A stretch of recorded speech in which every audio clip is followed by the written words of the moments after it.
Hi అండి. ఈరోజు తద్దుక కీర్ చేస్తున్నానండి. రంపగా ఉందండి. వాయిస్ ఎలా ఉంటుంది? నా వాయిసే బాగోదు అలానే. అలాగే కండెన్స్ మిల్క్ తీసుకున్నానండి. ఇది మొత్తం కోరుకుని ఇది 2 కప్పులు ఇలా తీసుకున్నాను. ఒక 2 కప్పులు కొలిచి చూపిస్తానండి. అలాగే బాదం పప్పు ఇలా చితగొట్టుకుని తీసుకున్నాను. జీడిపప్పు, కస్టర్డ్ పౌడరు, కిస్మిస్, లాలికలు, పంచదార అండి. ఎలా తయారు చేయాలో చూపిస్తానండి. స్టవ్ వెలిగించుకుని బాండీ పెట్టుకోవాలండి.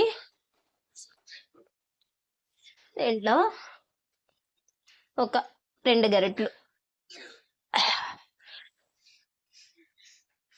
ఒక 4 స్పూన్లు వేసానండి. నెయ్యి వేసుకోవాలి. దీంట్లో నెయ్యి కాగిన తర్వాత ఇలా కాగిన తర్వాత దీంట్లో ఒక పావు కప్పు జీడిపప్పు, దీంట్లో పావు కప్పు బాదం పప్పు, దీంట్లోనే ఒక పావు కప్పు కిస్మిస్ వేసి బాగా గోల్డ్ కలర్ వచ్చేదాకా వేయించుకోవాలి.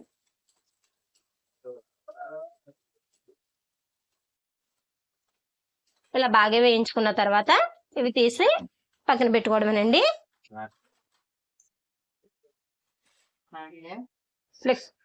కొబ్బరి చెప్తాను. తర్వాత ఒక గరిటి, ఒక 2 స్పూన్లు నెయ్యి వేసుకుని మళ్ళీ తురిమి పెట్టుకున్నది ఒక కప్పు అయిందండి. ఇది శుభ్రంగా వేయించుకోవాలి.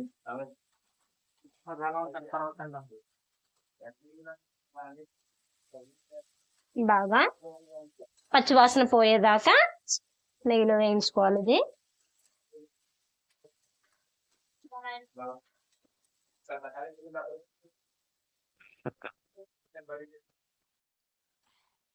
ఇలా పచ్చివాసన పోయేదాకా వేయించుకోవాలండి. దీంట్లోనే ఉడికిపోతుంది ఇది.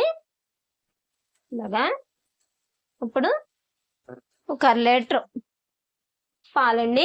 1/2 లీటర్ పాలు తీసుకున్నాను, చికెన్ పాలు. ఇవి కూడా పోసేయాలి.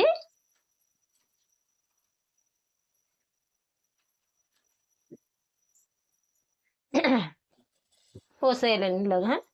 ఇది బాగా కొంచెం ఒక ఉడికి రానిచ్చి ఇప్పుడు వేస్తాను. ఇలా పాలు వేసుకున్న తర్వాత సిమ్లో పెట్టుకోండి. సిమ్లో పెట్టుకుని మూత పెట్టేసుకుంటే ఇలా పొంగొచ్చిన తర్వాత దీంట్లోనే నానబెట్టుకున్నానండి ఒక చిన్న కప్పుడు సగ్గు బియ్యం వేసుకుంటున్నాను. అవి కూడా వేసుకోవాలి.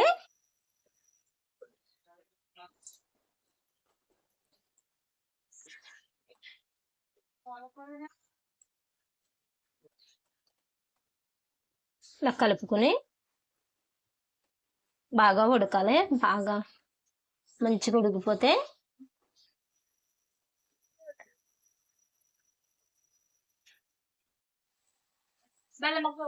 ఇలా ఉడికిపోయిన తర్వాత సగ్గుబియ్యం వేసిన తర్వాత ఇలా బాగా ఉడికిపోయిన తర్వాత దీంట్లోనే ఒక 2 టీ స్పూన్లు కస్టర్డ్ పౌడర్ అండి. కొద్దిగా వాటర్ వేసి కలిపాను. ఇలాగా కొద్దిగా వాటర్ వేసి కలిపాను. 2 టీ స్పూన్లు కస్టర్డ్ పౌడరు ఇవి కూడా వేసుకోవాలి.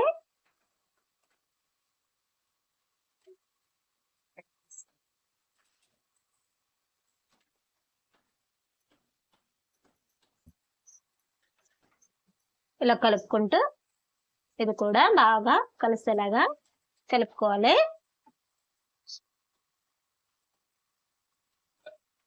బాగా ఉడికిన తర్వాత దీంట్లోనే మళ్ళీ కండెన్స్ మిల్క్ అండి.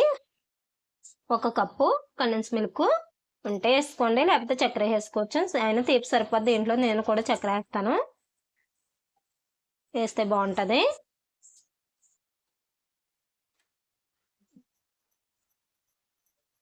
ఇలా బాగా కలుపుకోవాలి.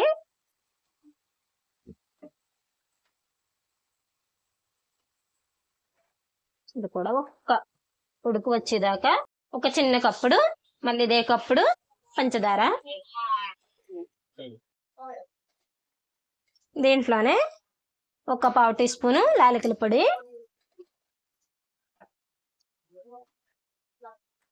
ఇది కూడా వేసుకుని కలుపుకోవాలి. రెడీ అయిపోయినట్టేనండి దద్దోజ కీర అండి. రెడీ. దీంట్లోనే ముందుగా వేపి పెట్టుకున్న డ్రై ఫ్రూట్స్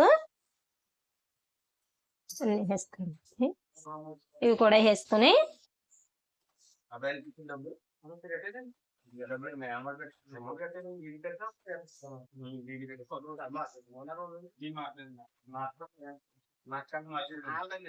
వేసుకుని కలుపుకొని స్టవ్ ఆఫ్ చేసేసుకోవడమే. రెడీ అయిపోయినట్టేనండి.